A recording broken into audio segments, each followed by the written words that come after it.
Welcome back to College Football Addiction, a big one on Sunday night. And with some breaking news, I wonder if we'll get into the Taylor Travis stuff here in just a second too. But Rufino and Joe, the better part, don't tell Blake, but he blamed on me today. So Joe, how's it going, man? I'm doing pretty good. I couldn't be more excited for this season finally kicking off. It's been a long but also rapid off season, and it is refreshing knowing the slate that we're getting for week one.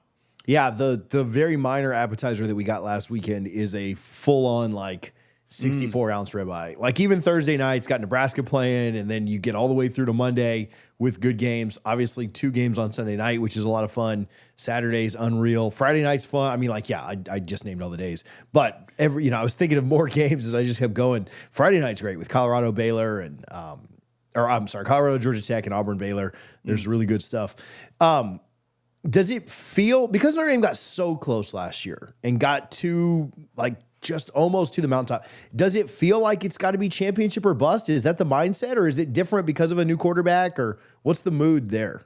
No, I don't think that it's championship or bust. And I think that the fan base understands that last year was a little bit of an aberration, but was also a building block for the long-term success of this team. It's hard, and I think the realistic fans understand this. It's hard to win a national championship of all things with a guy who hasn't started at quarterback yet. Their roster, we know front to back, is very talented. A lot of the guys that we talked about a lot last year that were important for their success, they came back. A lot of their best offensive linemen are returning, and I know Charles Jagasaw won't be available for the start of the season, but he'll be back at some point. And this defense brings back Christian Gray and Leonard Moore and Adon Schuler and Drake Bowen and Bryce Young and all of their highest recruited players that have developed into potential stars at their individual positions. They're here. I think that the expectation, at the very least, for Notre Dame fans, get to the college football playoff, win all of their big premier matchups that they have on the schedule. 11 wins is accomplishable. And I think that now that they've gotten the capability of getting to the playoff out of their system, as well as the silly losses out of their system, that now we can start to see this team flow in the right direction of consistency. What I like about bringing you on is you do such a great job with the national stuff too. So it's not just a Notre Dame focused thing. I mean, you and Blake do a great job with Rufino and Joe covering the sport from a national perspective. And so we'll link that in the description. But talk to me a little bit about this matchup with Miami.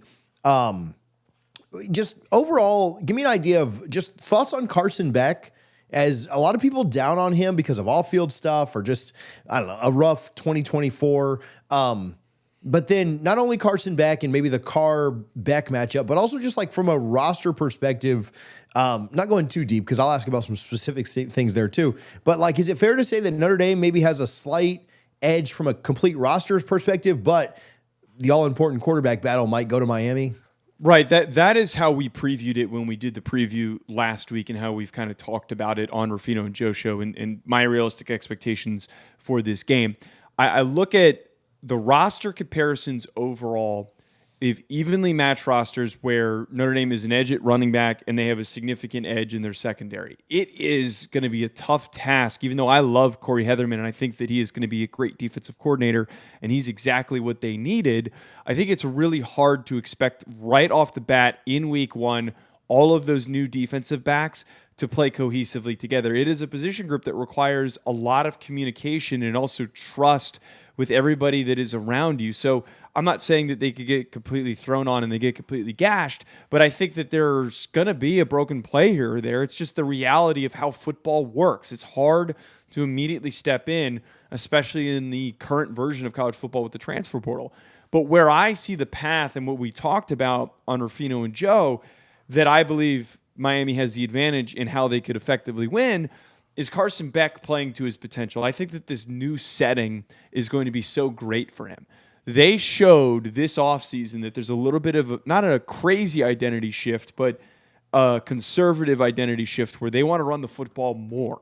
This offensive line is going to be one of the best in college football. They have a 3-deep running back room that they're all physical and they're going to grind you out. They're going to be tough to tackle. They're going to win in short yardage.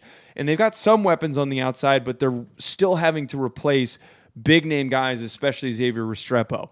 I think less on the shoulders of Carson Beck, and him trying not to be Superman like he did last year is going to be great for him as a player overall. He is the type of guy where we saw in that first year starting at Georgia, when the offensive approach is balanced and everything is just moving normally and you're not throwing the ball on first and second down and then you're playing catch up the whole game. He is a great quarterback. I think that this could be a very different year for them, and it could potentially start for him recapturing what his potential was at the start of the season against Notre Dame. I wonder about their weapons. I agree with you completely on their offensive line and their running backs. And I think this could be pretty low scoring, grinded out, neither team taking tons of shots down the field. Unless Miami secondary kind of struggles like they did last year, then certainly Notre Dame could open it up. But I do wonder on the Notre Dame side, like how much confidence is there in Carr? Do you want to put the ball in harm's way? And we'll get to that in a minute. But I also wonder about Miami's weapons, replacing a lot of guys. I was a big Daniels fan, wanted him to come to FSU when he left Liberty. Obviously, he goes to Baton Rouge for a year and now down in Miami.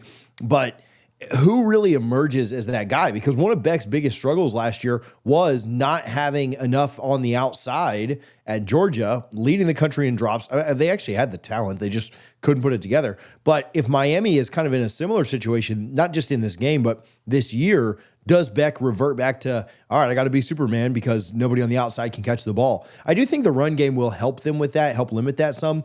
But I do wonder about those Miami wide receivers going up against a really talented secondary in Notre Dame. Yeah, and I think that with this game, by the way, like it's really hard to ask this of either fan base to not overreact to the outcome. I think luck. That if either team loses, I think that it could actually be good for either of these teams. It's a little bit of a look in the mirror moment for the rest of the schedule, and they both have favorable schedules to still finish the season 11-1. So what you just brought up there, we talk about how it's going to be a feeling out period for the secondary. It's really hard to expect for all those transfers to step in and hit the ground running. And I think the same thing applies for Carson Beck. Carson Beck could go on to have a tremendous season, but have a shaky first game against Notre Dame, because it is going to be a lot to put on his plate of having this established chemistry with these receivers and all the new faces that are in there in the mix. It's not like he's stepping into a pre-built offense. He's stepping into a team that also just put out a number of its best targets to the NFL. Elijah Arroyo, Xavier Restrepo. We're seeing some pretty big replacements happening there, and not to mention the biggest part of what you just alluded to. You're going up against a secondary in Christian Gray and Leonard Moore, just those guys specifically. Forget the safety group, which there's some young cats that could end up stepping up and doing some crazy stuff this year at safety. You have two of the best lockdown man coverage guys in college football. And if you don't believe me, and Miami fans, you want to doubt that, please go look back at the Penn State game where they didn't allow any completions to Penn State's receivers. You have a better receiver room than Penn State did, but they're going to be able to create really, really tight coverage. Beck at times has been way too aggressive about trying to force it into that tight coverage. I think if that doesn't happen in this game and he's a lot more calm about his decision-making, and again, things are flowing, there's balance to the offense, they'll be fine. But all it takes is one forced pass, and it gives energy and momentum to a team that's got an inexperienced quarterback that desperately wants that momentum to win the football game. Know that Notre Dame will certainly lean on one of, if not the best running back tandem duo in the country. Penn State fans will fight us if we lean too heavily into that, but it's one or the other, right? And so Notre Dame will lean on that for sure. But how confident are they in Carr? They named him the starter, so they've got to be confident enough. This is Notre Dame, not some podunk school in the middle of nowhere. So he's the starter at Notre Dame, but still, how confident are they to really go out, and how confident are you for him to go out and really perform here? Well, I'd also add in the big leg up that Notre Dame has in the running back room debate, I think that they have the best running back room in the country because they're three deep. Aeneas Williams keeps getting forgotten, and I think that we need to remind ourselves that he would be a number one running back on most teams in the country. So they've got talent there, and I think that that's why Notre Dame fans feel pretty comfortable and confident in C.J. Carr going into this game. Last year, Riley Leonard didn't have to do everything because there were games where you were able to grind it out on the ground and you were able to pick up big plays with Jeremiah Love or Jadarian Price or Anais Williams coming out of the backfield as a receiver as well as being a quality runner. I think that one piece that Notre Dame fans should be grabbing onto in confidence to have in CJ Carr is the fact that this battle was so narrow and that it was reported that he was not the winner for the first couple of weeks. And then he stared down the barrel. He saw that, okay, I need to lock in. I need to finish strong. And he did enough. He did exactly that and finished so well that it changed the perception of the coaching staff. I think that that is a killer instinct and a killer trait that you want in your starting quarterback. To see how that shows up on the field, I'm excited to figure out what that is. And I think Notre Dame fans are tremendously excited to see how does he deal with the pressure. It is not easy being Notre Dame's quarterback. How does he stay composed? If he does make a mistake, which is inevitable, how does he bounce back? I think that what ultimately at the end of the day, TJ, just the last part with this is it just circles back to they don't need him to do everything. They've got a really good running back room and 3 guys that have different skill sets that can do 3 different things that if things aren't going well, they can kind of slow the game down, they can control time of possession, and they can continue to run the rock. Will they ask him? I mean, Riley Leonard was, just an absolute warrior, but certainly not like the most prolific passer. And so they've shown a model of, and not limiting Carr, saying that he can't be a great that's not my point. But they've already won with essentially like an okay quarterback, great warrior, great runner, right? Guy that'll put his body on the line. But they didn't win with some insanely talented thrower of the ball last year. And so I think that would probably give them a little bit of confidence too, that like, hey, we've been down this road before. We don't need you to do everything here in game 1 or week 4, against A&M or whomever they play. Like, trust us and let's ride.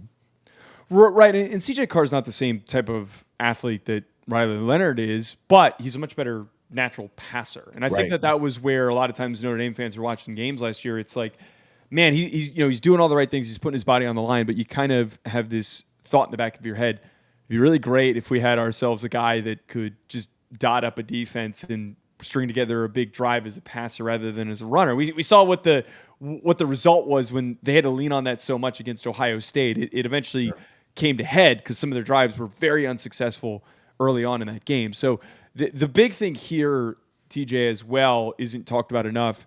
The receiver room, I think, is going to be a lot more dynamic. Will Pauling's explosive. They have high hopes for him. Malachi Fields is incredibly underrated. And Jaden Greathouse had an awesome run at the end of the season and I think is going to be huge for them as well as Jordan Faison. So there's a lot of options. This is probably one of the better receiving rooms that Notre Dame has had in some time.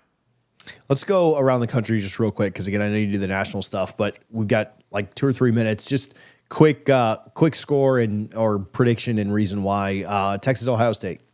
I think that Texas is going to win this game. I'm big on the fact that this Texas defensive line is comically deep. People forget that so many people were bringing up, hey, why does Texas keep taking all the transfer portal defensive tackles? They do not need that many. That's going to be important in this game, and I think that Julian Sain's going to have a great career, but it reminds me a lot of C.J. Stroud's game against Oregon when he started his career with a loss. He'll bounce back. That team is going to be fine, but Texas just has too much firepower. LSU, Clemson. Does Clemson keep that streak at 0-6 for LSU? Sadly, and Blake is happy because whenever I pick against LSU, they end up winning. But I'm picking Clemson because the LSU offensive line was completely gutted to the NFL draft, and Clemson has the clear advantage with all of those future NFL draft picks on that defensive line that they're going to be able to lean on. There, T.J. Parker, Peter Woods, DeMonte Capehart, Will Helt, Sammy Brown at linebacker. It is insanely athletic and gifted. I think that is going to just take one drive in a close game where one big sack or one pressure leads to a turnover, and they win the ball game. I've already seen your prediction on this, so I know you're picking Bama, but what does Florida State do to keep it competitive? Castellanos has to pop off, and I think that Malzahn's got to get really creative with him and Robinson and Score White. Just the whole contingency of athletes that Florida State has, they need to generate splash plays, and they need to be a headache. They have to chip away at the psyche of Alabama, just like we saw Diego Pavia and Vanderbilt do last year. But, man, I do not envy Florida State because they seem pissed off, and I don't think people realize how bad it is going into a game against a pissed-off team. Yeah, Bama would be, I feel like I would pick, it's not even so much anti-Florida State or Florida State doubting, which I don't think they're going to be great this year, but yeah, I would pick Bama against like 130 teams that are lining up this weekend. Like there's like 3 or 4 that I might take on the other side of confidently picking them against Alabama. So yeah, it's a pretty tough week 1, but we'll see how it goes. And then this one, Miami Notre Dame on Sunday night.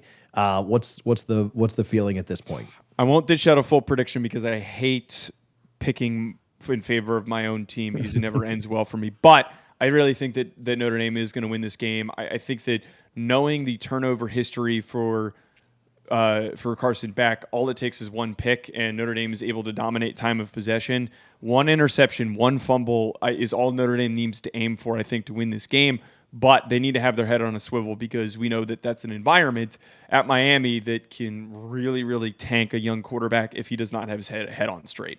Yeah, when things get rolling down there, as many jokes as we make about attendance and everything else, when things get rolling down there, they certainly are fun. Joe, where can people follow you, find your work, bud? At Joe DeLeon on X. And then, of course, check out Ruffino and Joe Show so you can hear me and Blake Ruffino scream at each other this entire football season. Thanks, buddy. Of course. Thanks, TJ.